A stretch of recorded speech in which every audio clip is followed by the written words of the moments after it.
va prendre le temps de quelques questions. Grégory, peut-être que tu peux rester. Gagner du temps. Oui. Alors, donc, nous allons prendre les questions pour professeur Farge, pour docteur Maria et pour professeur Punier. Ah, nous avons déjà une question. Allez-y.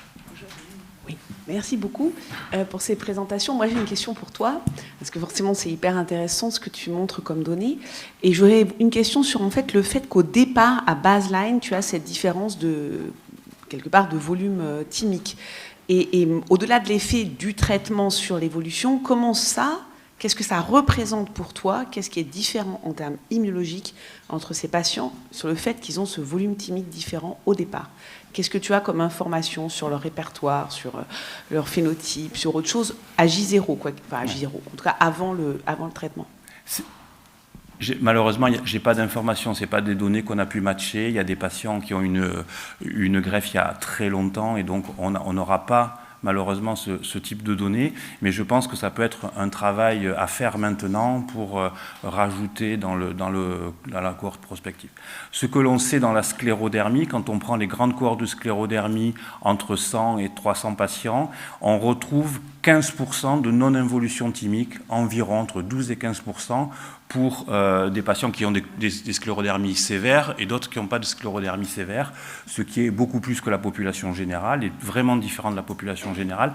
Et il y a une comparaison avec des patients PR, où le volume thymique scanographique est un peu plus important dans la sclérodermie que dans la PR. Et quand on prend que les formes diffuses, on approche les 20%.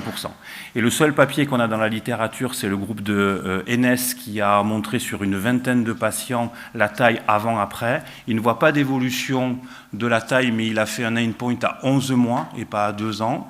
Il ne voit pas de corrélation avec la réponse clinique, mais encore une fois, son endpoint est à mon avis un peu tôt, à 11 mois. Les volumes initiaux sont les mêmes que les nôtres. Par contre, il a un pourcentage plus important parce qu'il arrive pratiquement à 50% de patients qui n'ont pas d'involution thymique, avec une moyenne d'âge qui est à peu près la même. Et il n'a pas non plus pu mettre en évidence de corrélation parce qu'il n'avait pas les datas, d'après ce que je comprends, entre l'immunologie baseline, 24 mois et tout ça. Mais je pense que c'est quelque chose qu'on pourrait regarder. Nous avons le temps pour une ou deux questions. Est-ce que...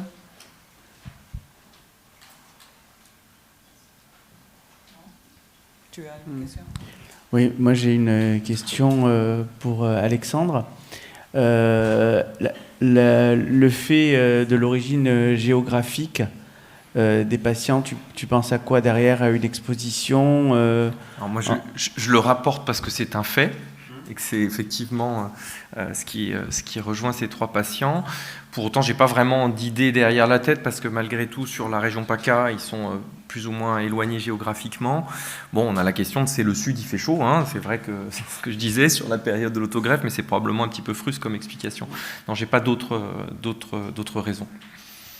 Après, il y a peut-être malgré tout, sur 2 d'entre eux, un retard peut-être sur la prise en charge et une prise en charge pas optimale chez une patiente qui a été beaucoup cortisonnée. C'est vrai que ça, c'est un point à regarder, du fait de l'isolement et de pas de centre de référence à côté, mais je ne peux pas dire plus.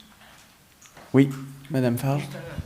Un commentaire, quand on regarde en détail le papier anglais sur les 15 épisodes de microangiopathie thrombotique et pour avoir participé au Safety Committee de cette étude, on comprend que les lots d'ATG peuvent participer probablement de cette affection. Et je voudrais que Louis Thériault et Pedro, ou les hématologues présents dans cette pièce, on s'interroge beaucoup sur le trigger infectieux que tu as soulevé.